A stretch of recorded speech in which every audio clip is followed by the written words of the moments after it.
Do you ever wonder what was there before Dodger Stadium? Or how hard shell tacos are actually pretty Mexican? Or how about the horrible history behind international adoption in Guatemala? Join us, Carmen and Christina, as we talk about Latin American history, sometimes involving stories about capitalism, corruption, and racism. Sometimes all three, but more importantly, stories about resistance, power, and community. Listen to Historias Unknown, new episodes every Thursday, available in your favorite podcast app and at historiasunknown.com.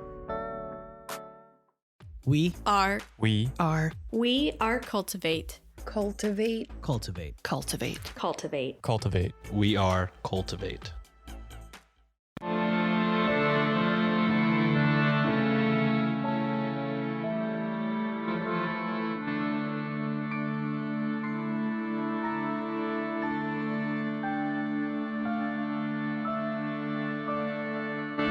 Hello and welcome to Ye Olde Crime, where we discuss the funny, strange, and obscure crimes of yesteryear.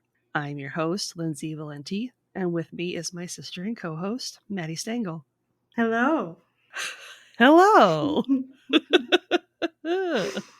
We should probably just expose ourselves now, right? Yeah. So, this is our second time recording the entirety of this episode because Riverside did me dirty and real dirty. Only recorded the first 16 minutes of Maddie's audio of our 54-minute recording. So rude. So I was basically talking to myself for a half hour, which is great. Yeah. But, I mean, maybe this is a blessing in disguise because I was super sleep deprived yesterday. So hopefully I'll be a little more alert and active and be like, wow, this is brand new news to me. Who is this? What story? Wow. That's crazy.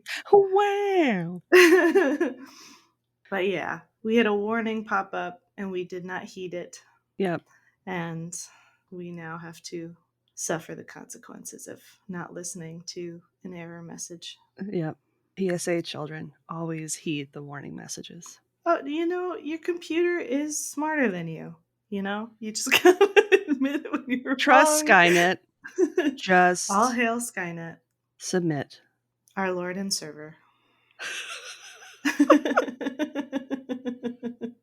TM. It's the most clever I've ever been at 8 a.m. on a Tuesday.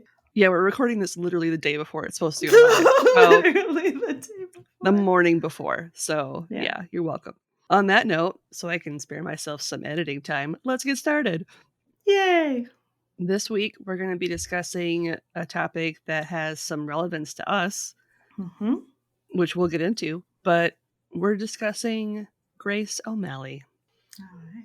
Surprise for you. Surprise for me.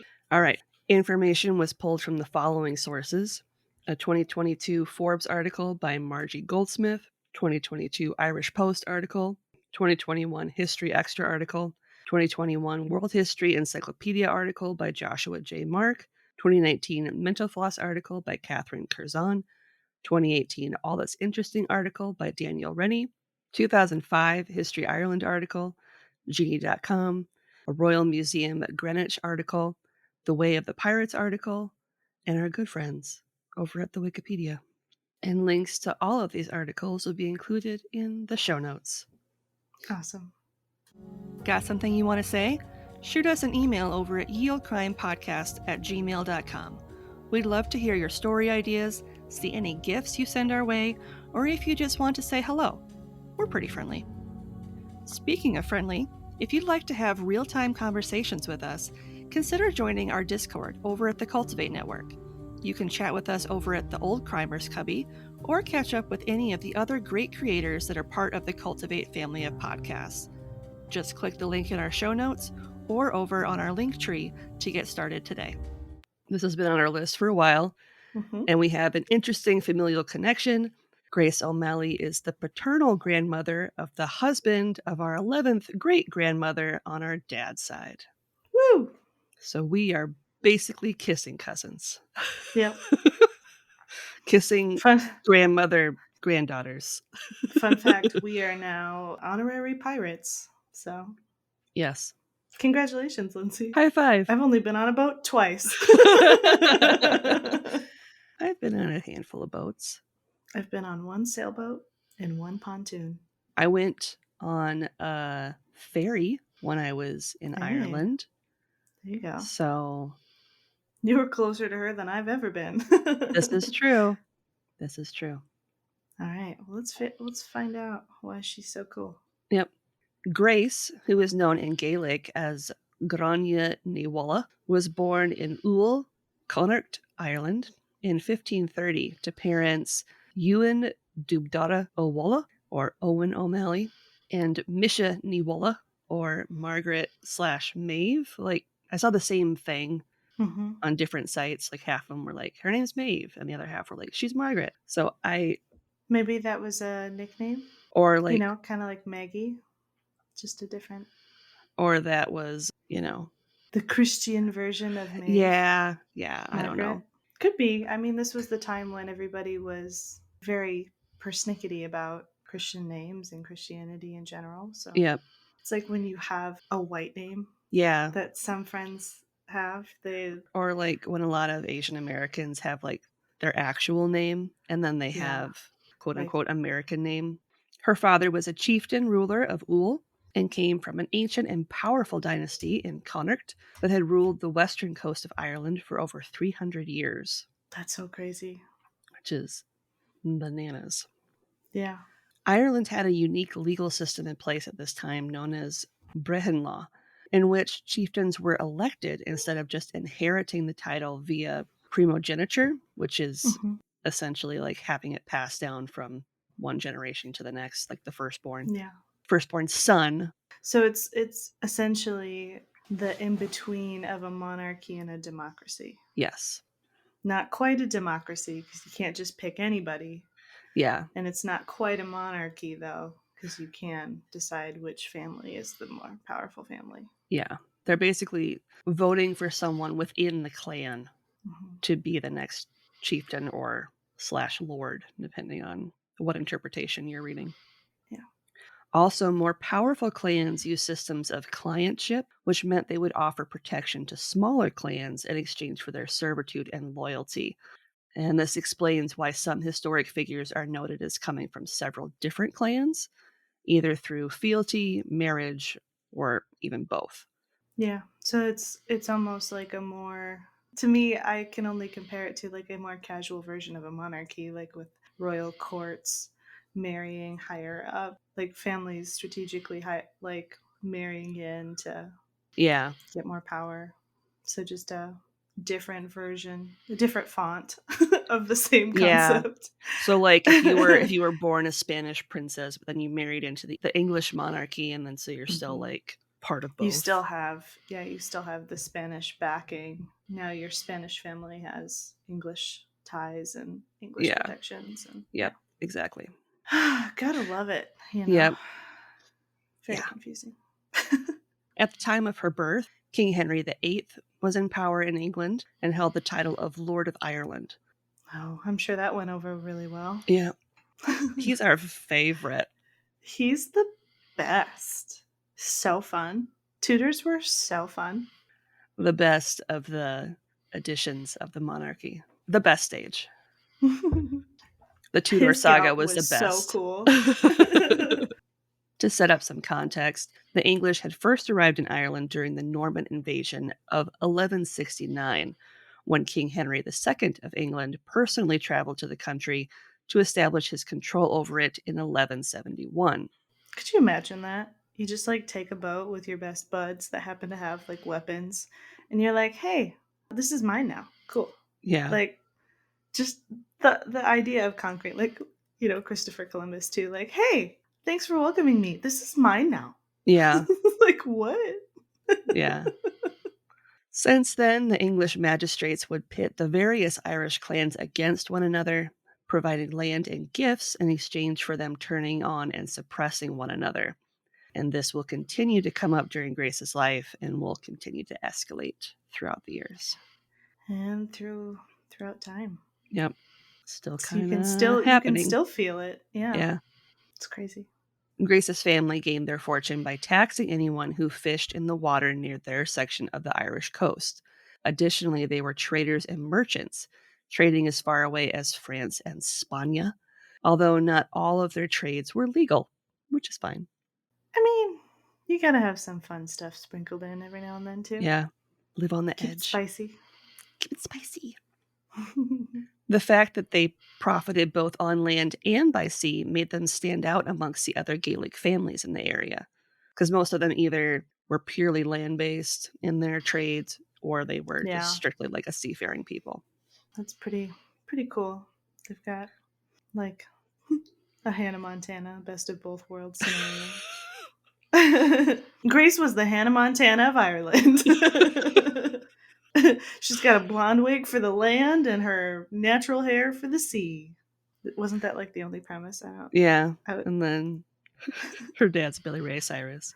Yeah. There you go. Billy Ray O'Malley. With the dynasty. Yep. I got my own dynasty. Not a duck dynasty, but close. Castles belonging to the O'Malley family lined the southwest coast of County Mayo and helped provide protection against invasion in their territory. This was during the time of the Tudors, as we mentioned, and the monarchy were ramping up their conquest of Ireland. Because why not? We don't have enough space. Because this was also when he was like, I don't like the Catholics anymore, so I'm going to do the Church of England and shove it down everyone's throats. Yep. Including Ireland. Fun fact, a lot of the Irish were Irish Catholic. The ones that had converted. So, yeah. This is my new personality now, and I'm going to make it everyone's problem. Yep. The legend of Grace starts in her childhood, when, according to the stories told about her, she begged her father to allow her to join him on a trade mission to Spain when she was just 11. In an effort to deter her, her father explained that her long hair would be a safety hazard on the deck of the ship, as it could get tangled up in the ropes. That's so specific. Right? In response, Grace hacked off her hair, which earned her the nickname of Bald Grace, or Grania Muil in Gaelic. That's awesome. She was like, fix that. Next. She's like, okay, Dad. And then the next day, she's like, I fixed it. Right. He's just when like, do we leave? You're just like, well, shit. Right. I brought my pillow. Let's do this. Given the time period, it isn't surprising that we don't know a whole lot about Grace's childhood. We do know that she was born and raised at Belclare Castle near Westport on Clare Island. However, as a daughter of the elite, she would have received a formal education and would have had a substantial dowry. It's believed that as a result of her status, she was able to speak a number of languages, such as English, Spanish, Latin, Scottish Gaelic, and French. Nice. I know for sure she was fluent in Latin, but I'm not 100% on the rest, because the others were only noted really in like one source. Well, and I feel like the others honestly probably would be basic for trade. Yeah. That would kind of make more sense that she would know just enough to talk trade negotiations, but beyond that, she's not like uber fluent. Yeah, like sailing across the sea to go vacation in France. Yeah. Wasn't really something you did then. No. If you weren't royalty. A native. Mm-hmm. In 1546, when she was around 16 or 17 years old, she was married to the heir of the lands of O'Flaherty, Donal O'Flaherty. I couldn't find a date of birth for Donal, but Genie.com said it could be as early as 1500, which would have made him 30 years older than Grace. Gross. Again, I don't know. So he could have been closer to her age. I just don't know. Yeah, but just because of the time, that's also definitely a possibility. Yeah. That she married somebody 30 years older than her. Yeah. For trade and power purposes. Yeah.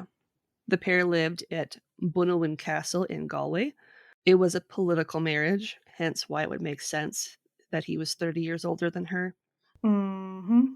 And even though the match did result in 3 children, 2 sons and 1 daughter, as you can probably guess, being a housewife just wasn't in the cards for Grace.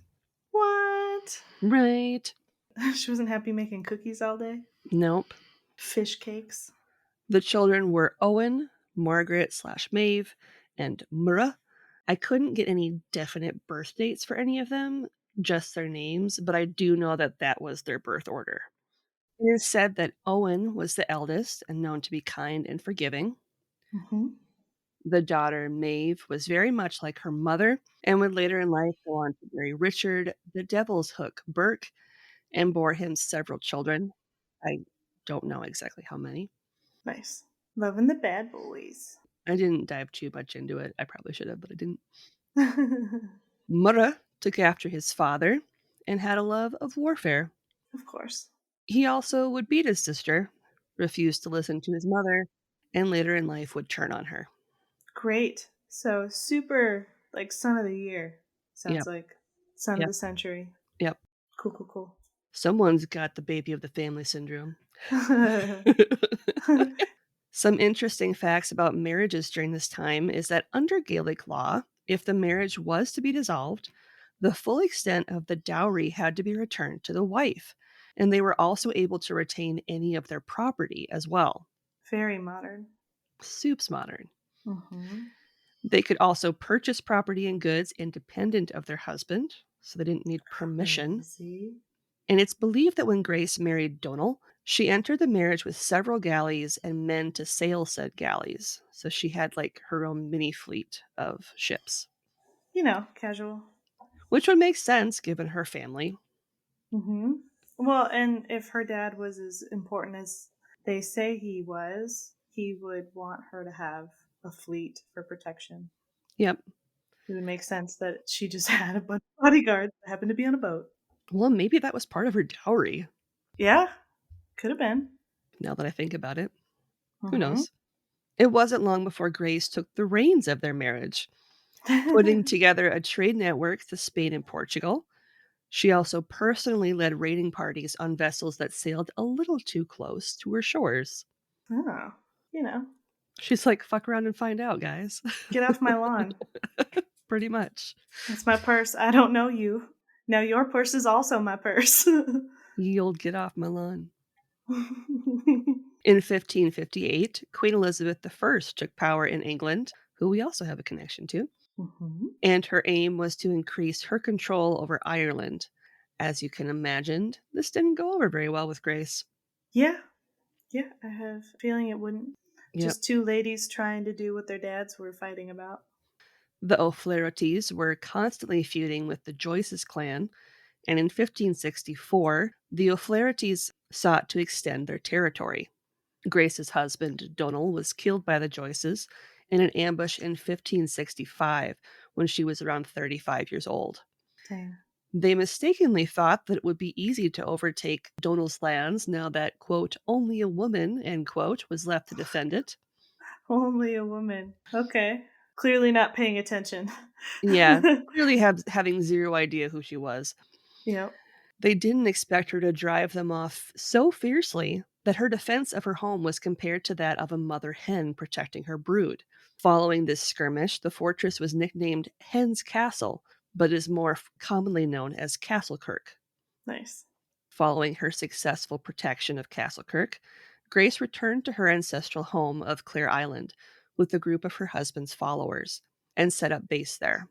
She would board makes any sense. ship that sailed through the entrance of Clew Bay and required levies in order for their safe journey through Galway in the south. Yep. We gotta keep making that money. Castles don't pay for themselves. No, they do not. The legend of her life states that while there, she fell in love with a shipwrecked Wexford sailor named Hugh de Lacy, at least until he was brutally murdered by a member of the McMahon family of Bellaborge. That sucks. Yeah. Again, someone decided to fuck around and find out. Yeah. I don't know who to feel sorry for. Grace didn't take the murder of her lover very well As one typically doesn't. and led an assault on McMahon Castle at Duna in Blockshed Bay that resulted in the brutal slaughter of his killers, thus cementing her legacy as the Pirate Queen of Connacht and earned her the nickname of the Dark Lady of Duna. Nice. Around this time, Grace's father passed away from natural causes, meaning that as his sole heir, she assumed the title and responsibilities as Lord of the O'Malley clan, even though she was a woman. I bet that went over super well. Well, given how she is, I don't see how many people would have been like, yeah, no. You know what I mean? Yeah, that makes sense. It's unclear how many vessels she had at her disposal, with reports varying from 5 to 20. During this time, however, Dang. the English Council of Dublin started to complain to the English monarchy that Grace's ships were committing acts of piracy.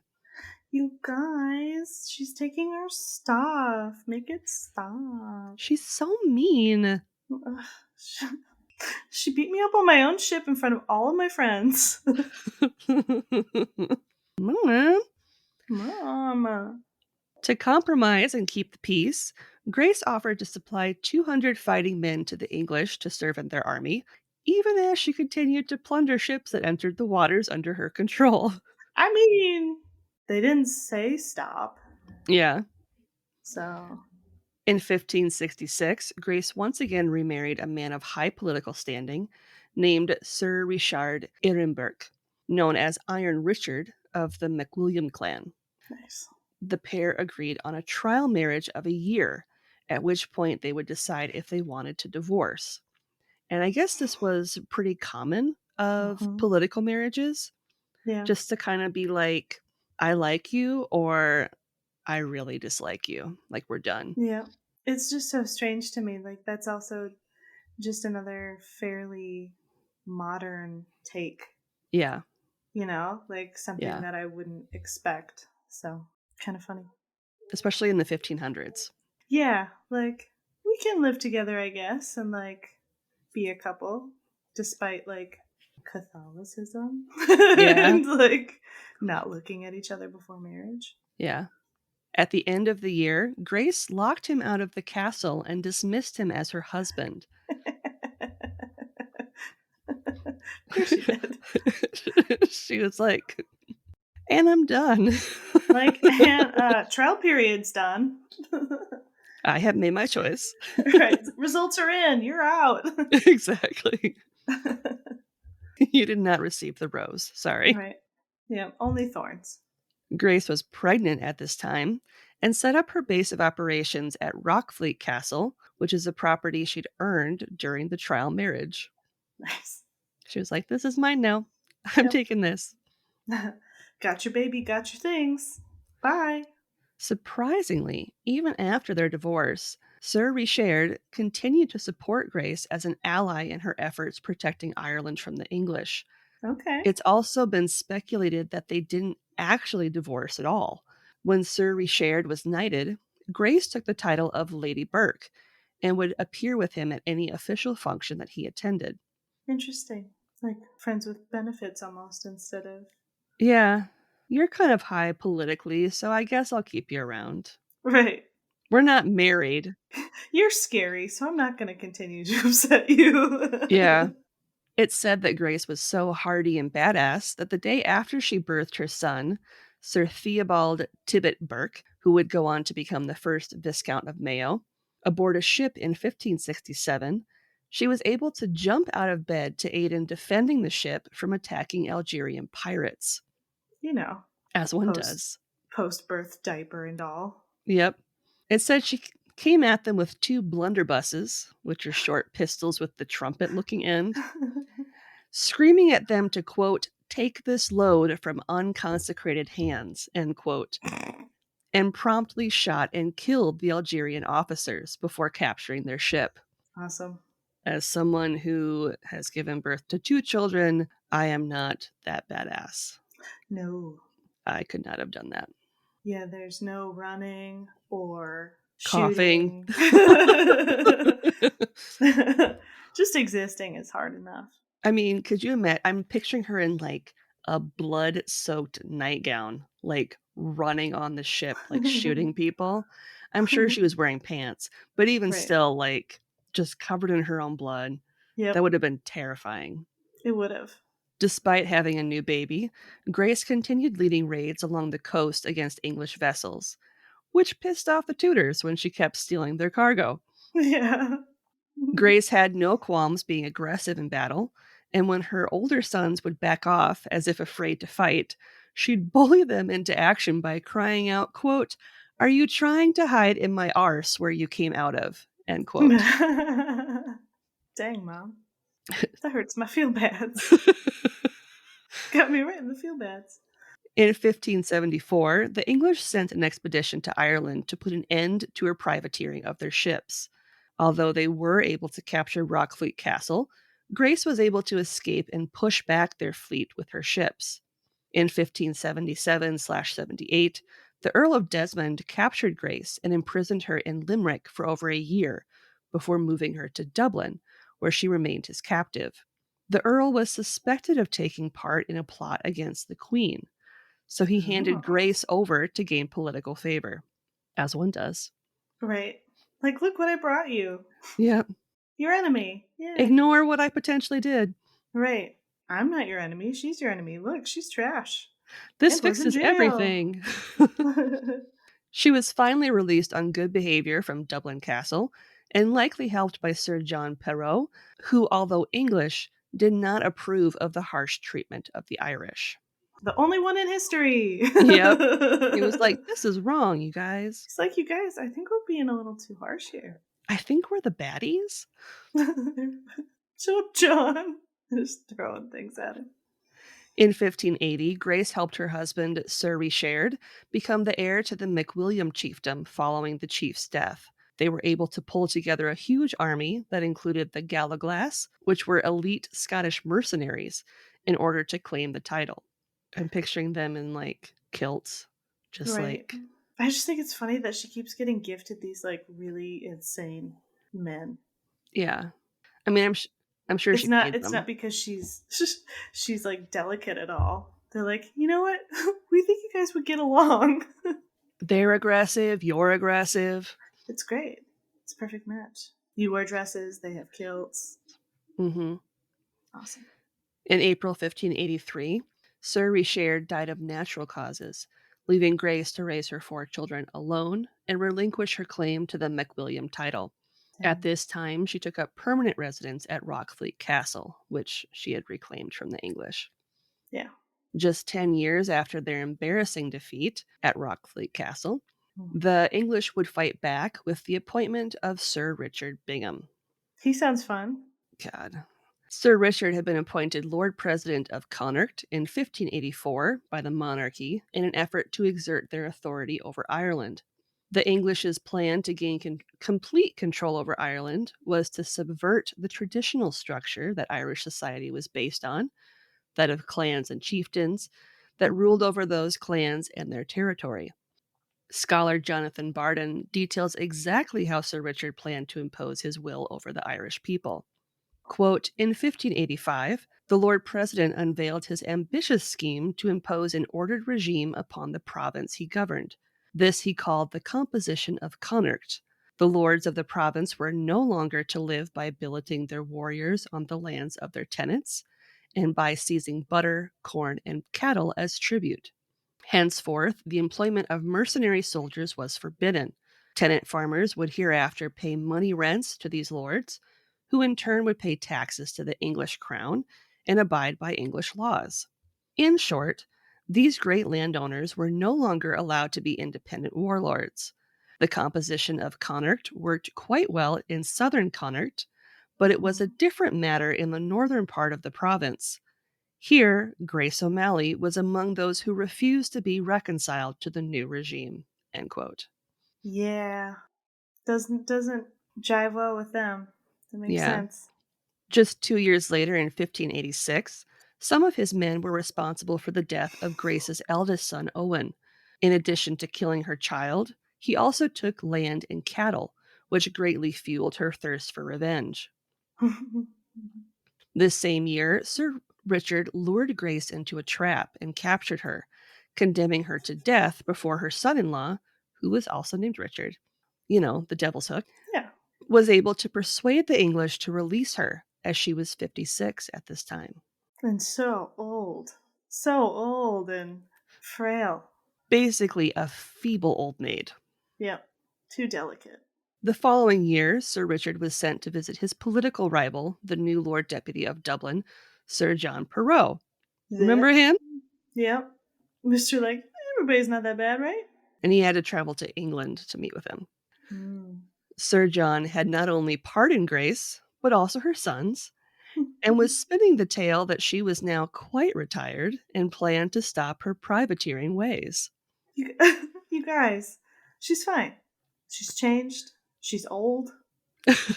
It's fine. It's all good. She's but a delicate flower. As you can probably imagine, this was a lie. What? The following summer in 1588, Sir Richard returned back to Ireland amid speculation that the Spanish Armada were coming to the island to aid the Irish in their rebellion against the English. Skirmishes between Sir Richard forces and those of Grace continued for several years, up until the early 1590s, after he was able to destroy a portion of her fleet. Dang. In 1593, at the age of 63, Grace was forced to do something she never thought she'd have to do, after Sir Richard kidnapped her 26-year-old son Theobald and imprisoned him as well as his brother Murragh at Ballymote Castle. Remember, Grace wasn't just a pirate queen. She had been born into a powerful family, and knowing that she had no hope of besting Sir Richard as she was, in April of 1595, she sought aid from her friend, the Earl of Ormond, to request an audience with Queen Elizabeth I. But that really made Richard happy. Why are you going straight to my manager? Right? She's I like, want to talk to your manager. Exactly. Before she could even speak to the Queen, Grace was forced to answer 18 questions, known as the Articles of Interrogatory, in writing. In this document, she requested the release of her sons and return of her lands, as well as challenged the Gaelic law that prohibited her from receiving income from her husband's land. She argued that all of the political chaos in Connacht had forced her to, quote, take arms and by force to maintain myself and my people by sea and land the space for 40 years past, end quote. Obviously, Sir Richard advised the Queen to refuse to speak with Grace, stating that she was the cause of all the rebellions that had been taking place in Connacht for the last 40 years. But the Queen refused his requests. Yeah. In a surprising move, Queen Elizabeth I agreed to meet with Grace, and the pair met in September of 1593. Awesome. At this time, Queen Elizabeth I was 60 and Grace was 63. Queen Elizabeth met with Grace at Greenwich Palace in England, and it's noted that Grace refused to bow to Elizabeth because she didn't view her as the Queen of Ireland. Makes sense. Additionally, even though Grace was elegantly dressed to befit her title and status, she carried a dagger with her and refused to relinquish it, stating it was for her own protection. Emotional support daggers. Yep, we all have one. We all have one. And Elizabeth allowed it. She was like, that's fair. You're not on your home turf. I get it. As someone who's had several death threats. Yep, and attempts on my life. I get it. The pair conducted their conversation in Latin. Some sources said they spoke in English, but it's documented that they conducted the summit in Latin. Mm-hmm. That makes sense. They'd want to have the least amount of people know what they were saying. Yep. At the end of the summit, an accord was met. Sir Richard would have to return Grace's property, free her sons, and pay her the dues she was owed for her husband's land. As a result, Grace would cease supporting the Irish rebellion and only attack enemies of the English. Okay. Queen Elizabeth I had word sent to Sir Richard, stating, quote, we require you to deal with her sons in our name to yield to her some maintenance for living the rest of her old years. And this we do right in her favor, as she showeth herself dutiful, although she hath in former times lived out of order. She hath confessed the same with assured promises by oath, that she will fight in our quarrel with all the world. End quote. She's old. Give her land back.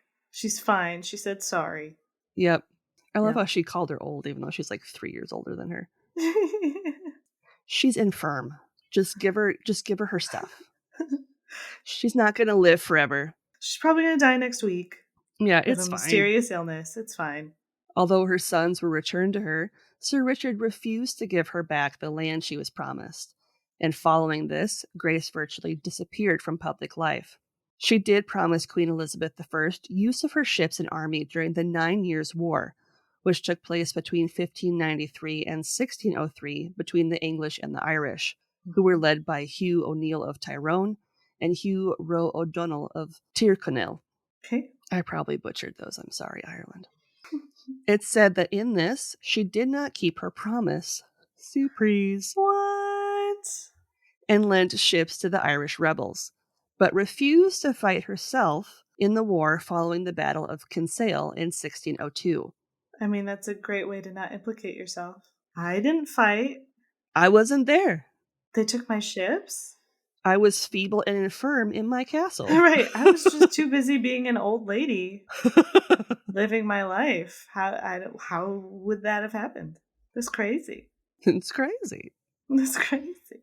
She also encouraged her son Theobald to fight for Elizabeth I per their agreement. So kind of a way to cover her bases, you know? Yep. Yeah. My son is fighting for you. I mean... Right. I'm just, trapped in my house, bones deteriorating actively. And I told my son to fight for you, but, I'm not his keeper because I've got no bones at this point, so... I'm basically riddled with osteoporosis. I'm just dust, I'm dust in the wind, telling him what to do. Just skid and dust. That's me. Who listens to wind, Yep. The final 10 years of her life have continued to be shrouded in mystery. Many believe that she passed away at Rockfleet Castle in 1603 at the age of 73, which coincidentally was the same year that Queen Elizabeth I also passed. She was buried at the Cistercian Abbey on Clare Island, which is where she was also baptized. Nice. Aside, many ballads, plays, songs, movies, and books have been written about Grace's courage and lasting legacy. One such ballad, in part, is as follows, quote, "In the wild grandeur of her mien erect and high, before the English queen she dauntless stood, and none her bearing there could scorn as rude. She seemed well used to power, as one that hath dominion over men of savage mood, and dared the tempest in its midnight wrath, and through opposing billows cleft her fearless path." End quote. So she was a badass. Mm-hmm. Mm-hmm. There is a bronze statue that was erected in her memory by her direct descendants in the grounds of Westport House in Mayo.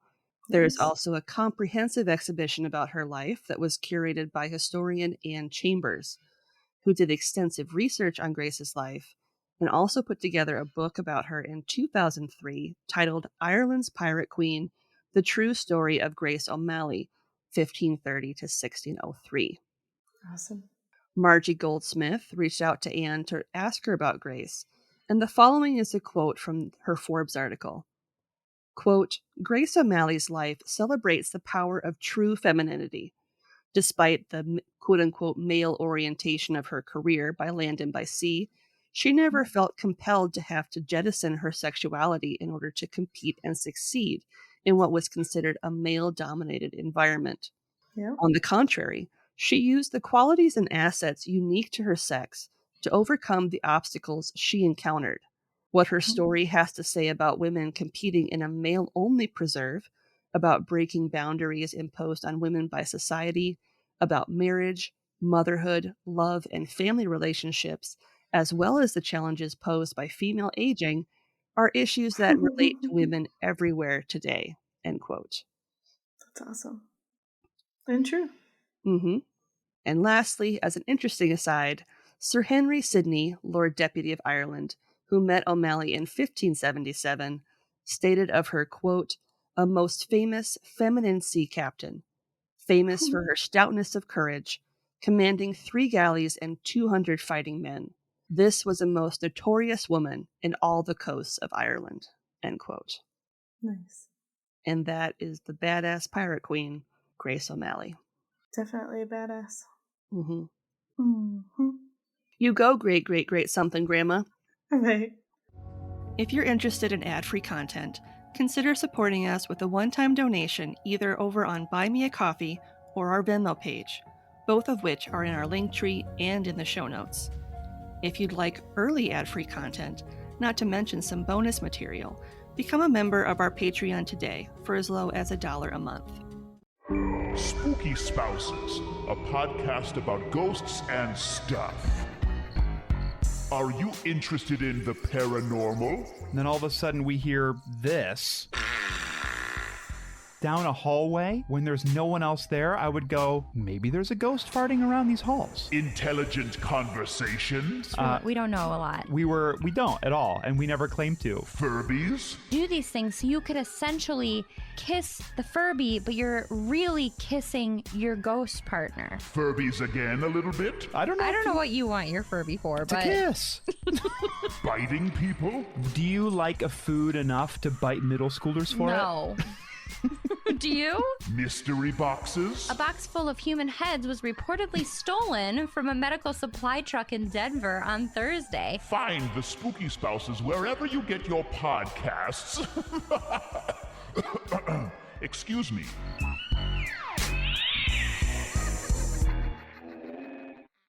This week's podcast plug is the Spooky Spouses podcast. Ooh. Husband and wife Jordan and Lindsay Reed's podcast is inspired by their love-hate relationship for most things paranormal.